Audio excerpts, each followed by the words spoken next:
Hey everyone, Dennis here. Today we are going to Scranton, Pennsylvania to go to Steamtown National Historic Site. Right now we're on Interstate 380. 380 going in the northbound direction is an auxiliary connector interstate highway in Pennsylvania connecting I-80 in the south near Stroudsburg to Interstate 81 in Dunmore in the Scranton metropolitan area with a total length of 28.45 miles. Interstate 380 was originally designated with multiple interstates. First I-82 in 1957, then changed to I-81S for Southern Spur in 1958, then Interstate 81E for Eastern Spur because we are east of Interstate 81 being parallel with us in 1964, and finally it was changed to Interstate 380 in 1972 to eliminate the suffix lettered interstates, which often cause confusion, and I can see that. This highway opened in sections starting in 1961, being fully completed and open to traffic in 1976, originally as an east-west highway with mileage-based exit numbers. The mileage-based exit numbers were then scrapped in 1977 to sequential exit numbers, and then revived back in 2001 when it is redesignated as a north-south highway. So exit numbers begin from I-80 in the south. So we see that the exit numbers are increasing as we go north. Soon we're going to be in a junction with Interstate 84, heading towards Scranton and Milford to the east. I-84 actually has two sections. The eastern section we're on connects from Scranton, PA to Sturbridge, Massachusetts, with a length of 332.71 miles long, connecting with the Massachusetts Turnpike, I-90 or Mass Pike. I-84 passes through the towns or city of Middletown, Newburgh and Beacon in New York, Danbury, Waterbury, and Connecticut's capital, Hartford. And it only runs for 7.7 miles in Massachusetts. Originally, I-84 was planned to cross over with I-380. And as we will see, that's not the case. It's actually going to be a concurrency for 4 miles. The reason why that this is not the case is because it originally was planned to intersect with I-81 in Moosic, PA, near the Pennsylvania Turnpike Northeast Extension, also known as I-476. But this was changed due to engineering challenges, probably due to the mountainous terrain. As you can see on the left, these high mountains of the Pocono areas are pretty tall. So you would probably have a lot of problems getting the stability and the structure. As we are approaching the Scranton metropolitan area, you can see that our speed limit is decreasing to 55 miles an hour. This is before a few miles, I saw a speed limit with 70 miles an hour, and I think that's the closest 70 miles an hour speed limit I've seen closest to New York City. So we're going to be entering West 84, concurrent with on North 380 to I-81. With the control city of Scranton. I-84 is heading east to Pennsylvania.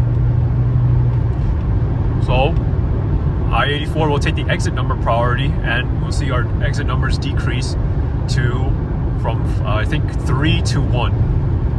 So that's I-84, the interchanges right above us. That's the stack. And then we are going to be merging in with I-84 westbound right about here. Yep.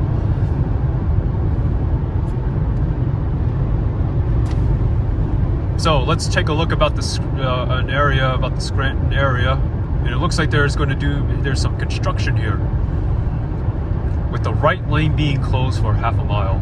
When I looked at this in Google Maps in 2024, I think there was construction in the area. So let's take a look about what we can see.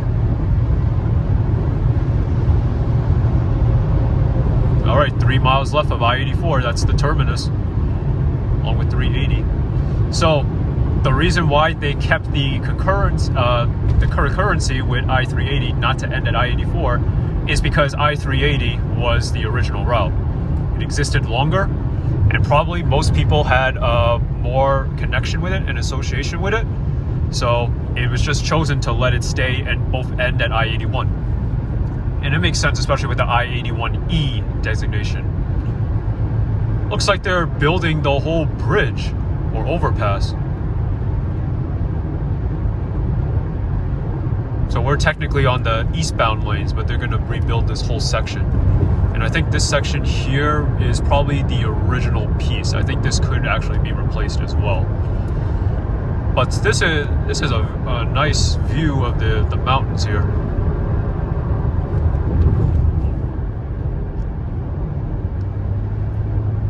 Right here, that long overpass there is Pennsylvania Route 435, heading towards, I guess, a PA town of Elmhurst. Yeah, there's another Elmhurst, not just in Queens. Elmhurst, Pennsylvania. Look at the cut of the mountains here. Alright, looks like the road is narrowing a bit here. We gotta stay in lane. We're gonna see a junction with US 6 for Carbondale. Oh, and there's a sign, Steamtown National Historic Site. Right there. That's one of the main attractions and probably the biggest one in Scranton. We gotta follow I-81 south towards Wilkes-Barre. Exit 1 here is for Tige Street. I don't know if I'm pronouncing it right. I-81 north goes towards Binghamton. Binghamton is about 60 miles north of Scranton. Okay, we can go on the left lane because we're going to go on I-81 south.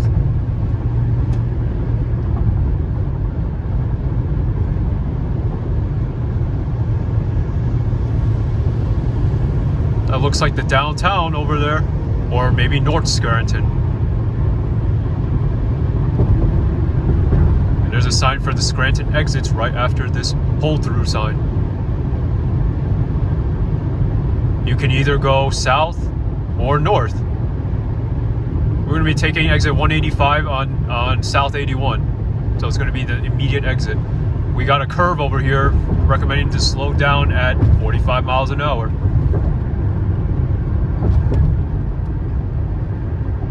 Alright, this is the end of I-84 and I-380. Clinched I-380 for the first time. It's very empty, very straight.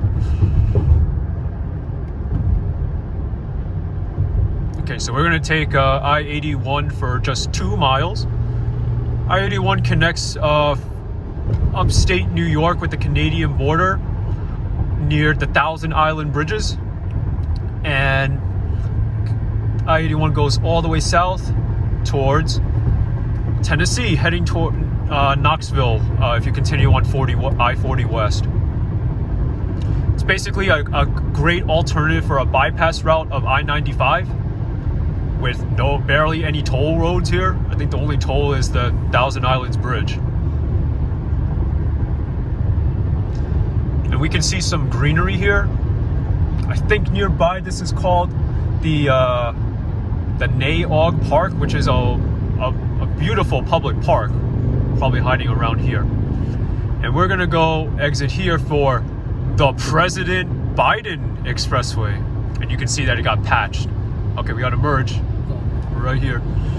But we're gonna take this exit lane. So, the President Biden Expressway was formerly known as the Central Scranton Expressway.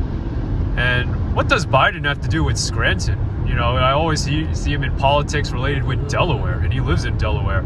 Well, little did you know that he actually was born in Scranton, so that's why the city wanted to rename this road for him.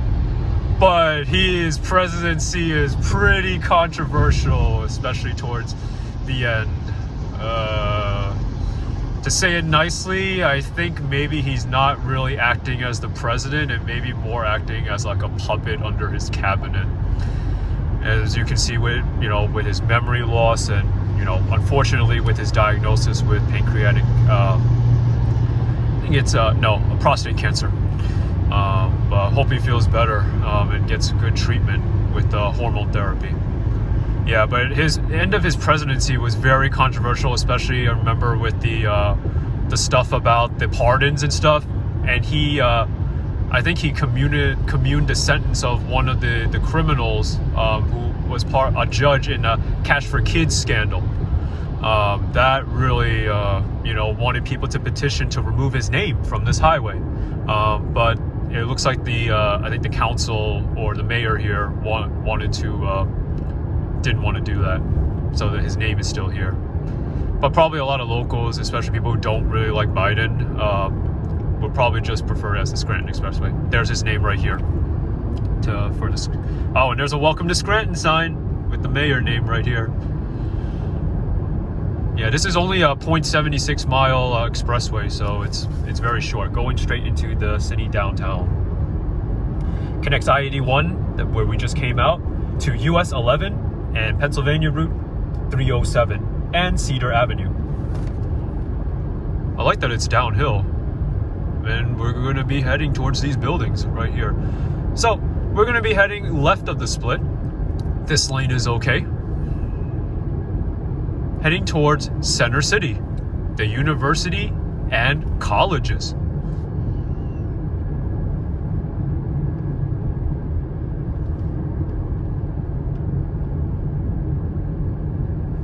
Straight into the Central Business District.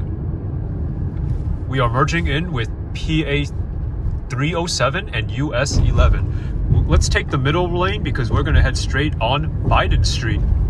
And we have Scranton welcomes you. And look at this lovely mural here. This is cool.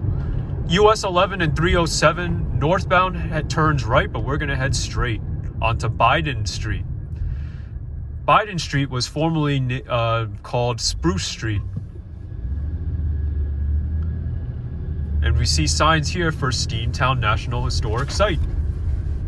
Let's get on the left lane because we might be turning left very soon. So past this corner of Adams Avenue, this is actually a Courthouse Square. If I rotate it right here, that's the courthouse for the Lackawanna County. Scranton is in Lackawanna County.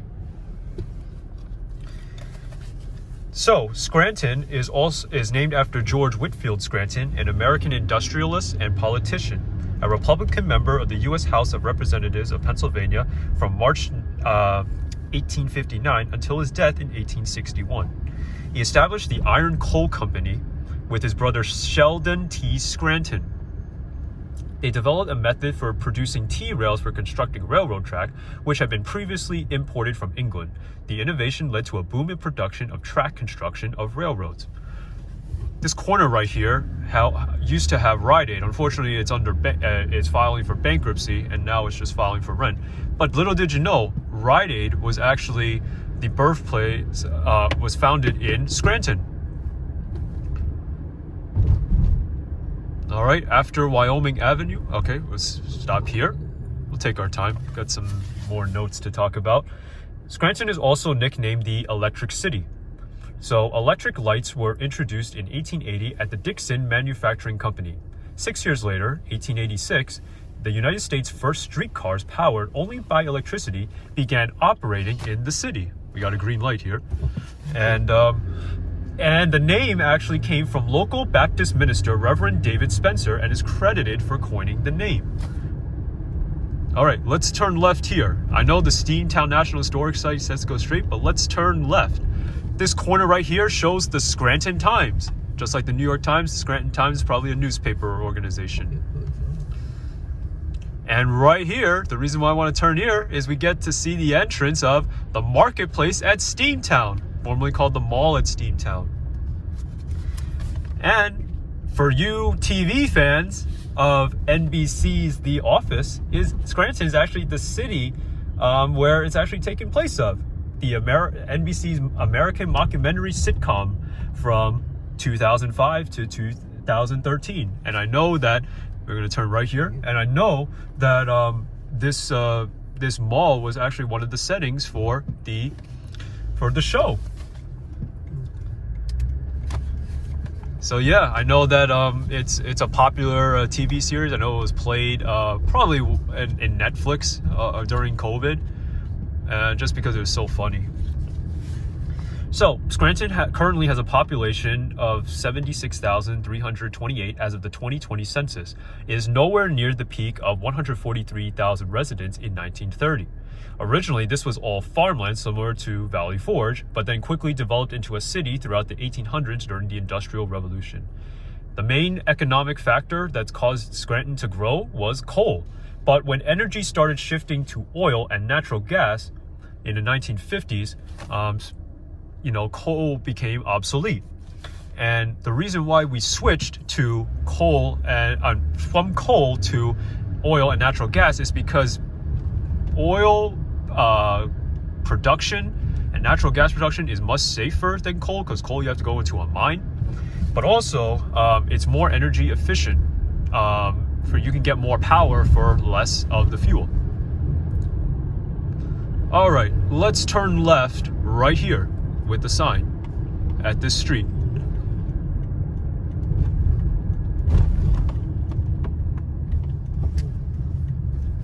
Oh, there's a train right above us.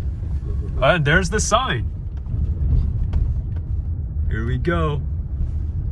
It's part of the National Park Service, the U.S. Department of the Interior. And it looks like the parking lot's open, so let's go inside. The reason why the coal has stopped moving is because in 1959 there was something called the Knox Mine disaster, a mining accident in Jenkinstown, Pennsylvania, where the Susquehanna River broke through the ceiling and flooding the mine. Unfortunately, 12 miners were killed, and the accident marked the near end of deep mining in the northern anthracite field of Pennsylvania, which is this region. So when the jobs sector is gone, people left and population declines. Look at all these steam engines here. Wow. There's the Union Pacific one, the 412. I don't know if this is the big boy one. Okay, maybe not. But here we are. Wow. Let's get a tour of this.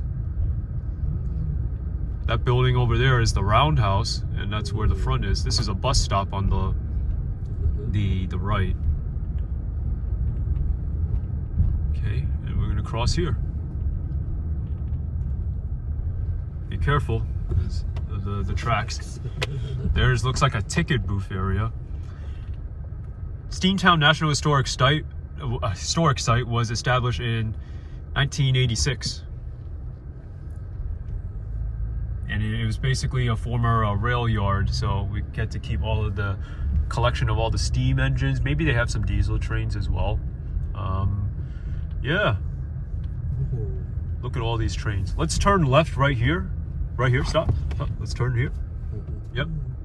Let's just park right here, because this is the closest, because we're going to Steamtown, not the Trolley Museum. Okay. So pick on the left. Maybe the left is better. Okay. Yeah.